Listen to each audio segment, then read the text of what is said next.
Ecclesiastes, or the Preacher, Chapter 1. The words of the preacher, the son of David, king in Jerusalem. Vanity of vanities, saith the preacher, vanity of vanities, all is vanity. What profit hath a man of all his labor which he taketh under the sun? One generation passeth away, and another generation cometh, but the earth abideth forever. The sun also ariseth, and the sun goeth down, and hasteth to his place where he arose. The wind goeth toward the south, and turneth about unto the north. It whirleth about continually, and the wind returneth again according to his circuits. All the rivers run into the sea, yet the sea is not full. Unto the place from whence the rivers come, thither they return again. All things are full of labor, man cannot utter it. The eye is not satisfied with seeing, nor the ear filled with hearing. The thing that hath been, it is that which shall be, and that which is done is that which shall be done, and there is no new thing under the sun. Is there anything whereof it may be said, See, this is new? It hath been already of old time which was before us. There is no remembrance of former things, neither shall there be any remembrance of things that are to come with those that shall come after. I, the preacher, was king over Israel in Jerusalem, and I gave my heart to seek and search out by wisdom concerning all things that are done under heaven. This sore travail hath God given to the sons of man to be exercised therewith. I have seen all the works that are done under the sun, and behold, all is vanity and vexation of spirit. That which is crooked cannot be made straight, and that which is wanting cannot be numbered. I communed with mine own heart, saying, Lo, I am come to great estate, and have gotten more wisdom than all they that have been before me in Jerusalem. Yea, my heart had great experience of wisdom and knowledge. And I gave my heart to know wisdom, and to know madness and folly. I perceived that this also is vexation of spirit, for in much wisdom is much grief, and he that increaseth knowledge increaseth sorrow. Chapter 2. I said in mine heart, Go to now, I will prove thee with mirth, therefore enjoy pleasure. And behold, this also is vanity. I said of laughter, It is mad, and of mirth, what doeth it? I sought in mine heart to give myself unto wine, yet acquainting mine heart with wisdom, and to lay hold on folly, till I might see what was that good for the sons of men, which they should do under the heaven all the days of their life. I made me great works, I builded me houses, I planted me vineyards, I made me gardens and orchards, and I planted trees in them of all kind of fruits. I made me pools of water, to water therewith the wood that bringeth forth trees. I got me servants and maidens, and had servants born in my house. Also I had great possessions of great and small cattle, above all that were in Jerusalem before me. I gathered me also silver and gold, and the peculiar treasure of kings and of the provinces. I gat me men singers and women singers, and the delights of the sons of men as musical instruments, and that of all sorts. So I was great, and increased more than all that were before me in Jerusalem. Also my wisdom remained with me. And whatsoever mine eyes desired, I kept not from them. I withheld not my heart from any joy, for my heart rejoiced in all my labor, and this was my portion of all my labor. Then I looked on all the works that my hands had wrought, and on the labor that I had labored to do, and behold, all was vanity and vexation of spirit, and there was no profit under the sun. And I turned myself to behold wisdom and madness and folly. For what can the man do that cometh after the king? Even that which hath been already done. Then I saw that wisdom excelleth folly, as far as light excelleth darkness. The wise man's eyes are in his head, but the fool walketh in darkness. And I myself perceived also that one event happeneth to them all.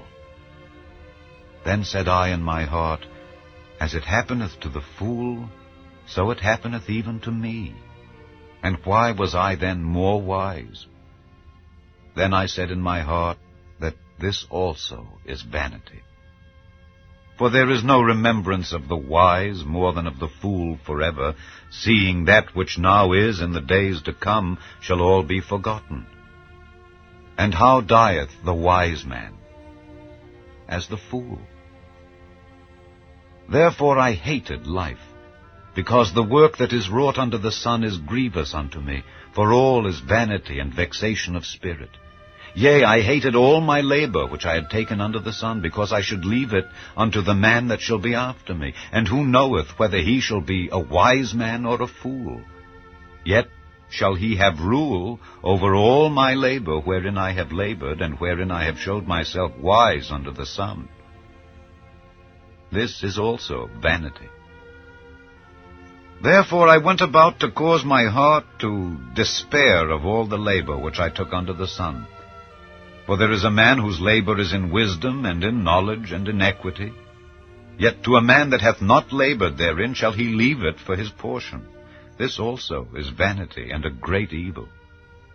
For what hath man of all his labor, and of the vexation of his heart, wherein he hath labored under the sun? For all his days are sorrows, and his travail grief. Yea, his heart taketh not rest in the night. This is also vanity. There is nothing better for a man than that he should eat and drink, and that he should make his soul enjoy good in his labor. This also I saw, that it was from the hand of God. For who can eat, or who else can hasten hereunto more than I? For God giveth to a man that is good in his sight wisdom and knowledge and joy. But to the sinner he giveth travail, to gather and to heap up, that he may give to him that is good before God. This also is vanity and vexation of spirit. Chapter 3. To everything there is a season, and a time to every purpose under the heaven. A time to be born, and a time to die. A time to plant, and a time to pluck up that which is planted. A time to kill, and a time to heal. A time to break down, and a time to build up. A time to weep, and a time to laugh. A time to mourn, and a time to dance. A time to cast away stones, and a time to gather stones together. A time to embrace, and a time to refrain from embracing. A time to get, and a time to lose. A time to keep, and a time to cast away. A time to rend, and a time to sow. A time to keep silence, and a time to speak.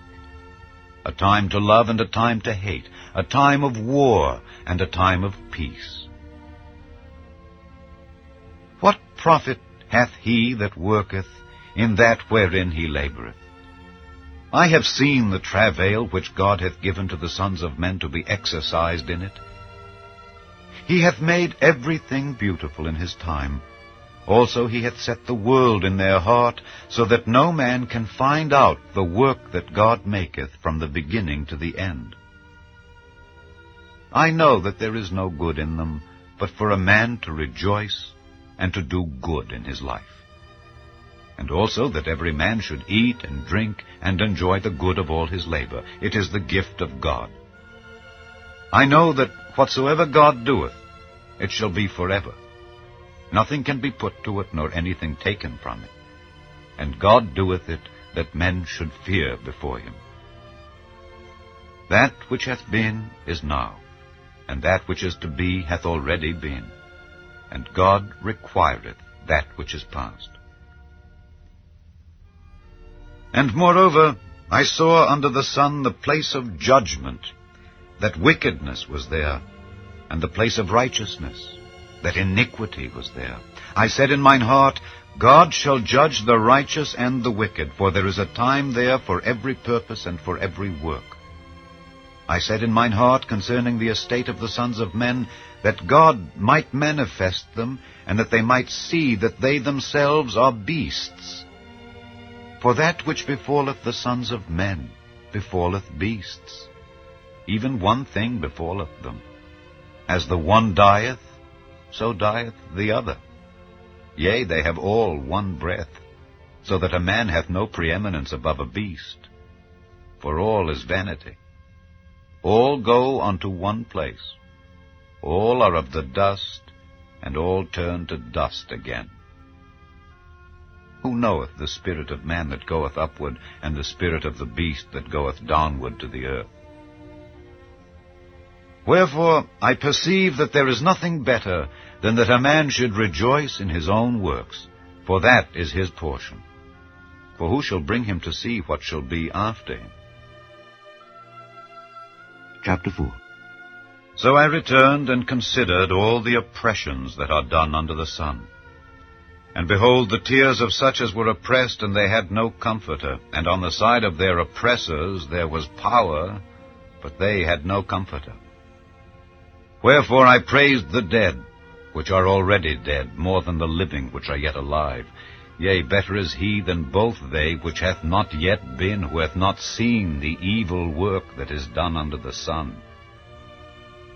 Again, I considered all travail, and every right work, that for this a man is envied of his neighbor. This is also vanity and vexation of spirit. The fool foldeth his hands together, and eateth his own flesh. Better is an handful with quietness, than both the hands full with travail and vexation of spirit. Then I returned, and I saw vanity under the sun.